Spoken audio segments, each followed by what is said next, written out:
Dalam video ini saya akan menjelaskan salah satu kebijakan di Indonesia yang terbagi dalam 4 aspek, kesulitan dalam menjalankan kebijakan publik. Kebijakan yang saya ambil adalah kebijakan ekspor benih lobster. Yang pertama, saya akan membahas aspek complexity of problems. Saat kebijakan itu dibuat, tertuai pro dan kontra dalam kebijakan tersebut.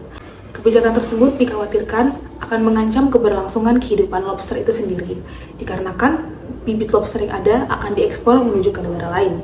Namun pada saat terjadi pro dan kontra tersebut, pemerintah menetapkan kebijakan 70% bibit lobster akan dibudidayakan di Indonesia dan 30% sisanya akan diekspor ke luar negeri. Dan pemerintah memprediksi kebijakan ini akan menguntungkan banyak pihak, membantu nelayan dalam membudidayakan lobster, dan juga meminimalisir terjadinya oknum-oknum atau contohnya nelayan melakukan penangkapan lobster dengan ilegal.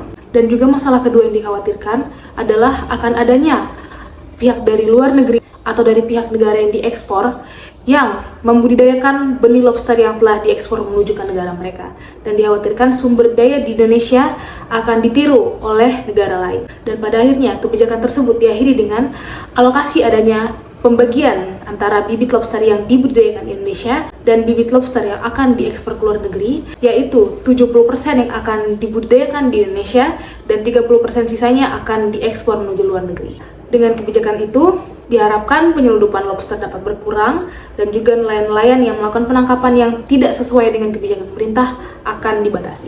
Dan kebijakan yang kedua adalah information availability atau ketersediaan informasi. Kebijakan tentang lobster yang dilindungi oleh pemerintah dirasa kurang diberikan kepada para nelayan yang ada di seluruh Indonesia. Terbukti dengan banyaknya nelayan yang melakukan penangkapan lobster yang tidak sesuai dengan jumlah yang ada, dan juga nelayan yang melakukan cara penangkapan lobster yang tidak benar, misalnya melakukan jaring atau melakukan listrik yang malah akan mengancam keberlangsungan hidup dari lobster-lobster tersebut. Dan karena kurangnya sosialisasi dari pemerintah tentang hewan-hewan laut, yang harusnya dilindungi, maka nelayan-nelayan tersebut kebanyakan tidak membatasi penangkapan mereka. Dan karena hal tersebut, terpaksalah dilakukan kebijakan tersebut, yaitu melakukan ekspor agar nelayan-nelayan yang melakukan penangkapan tersebut akan berkurang dan lobster-lobster yang diekspor akan menguntungkan negara dibanding dengan terjadinya penangkapan yang akan merugikan sumber daya alam di Indonesia. Dan aspek yang ketiga adalah ideological environment. Kebijakan ekspor bibit lobster memang menuai banyak sekali kontroversi baik di antara masyarakat maupun di antara sesama pemerintah. Contohnya, Ibu Susi Pujastuti yang sangat-sangat menentang kebijakan tersebut.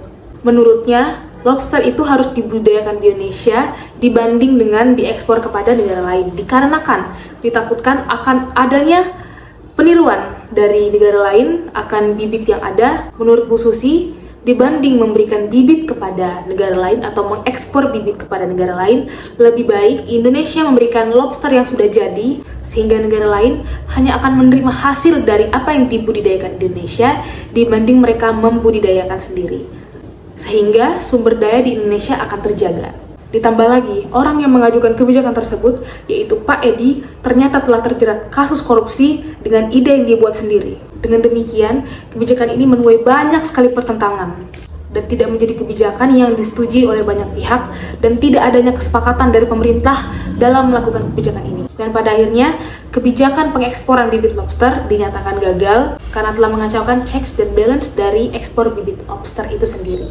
Dan yang terakhir yaitu kebijakan yang keempat, yaitu Maturity Decision Maker. Telah kita ketahui bahwa Indonesia adalah negara maritim atau negara kepulauan yang dipenuhi oleh banyak sekali sumber daya alam, terutama dalam sumber daya alam lautnya. Contohnya, ya lobster sendiri dan juga kepiting. Namun sangat disayangkan sekali bahwa nelayan-nelayan Indonesia cenderung melakukan penangkapan tanpa memikirkan dampak yang akan terjadi untuk kedepannya.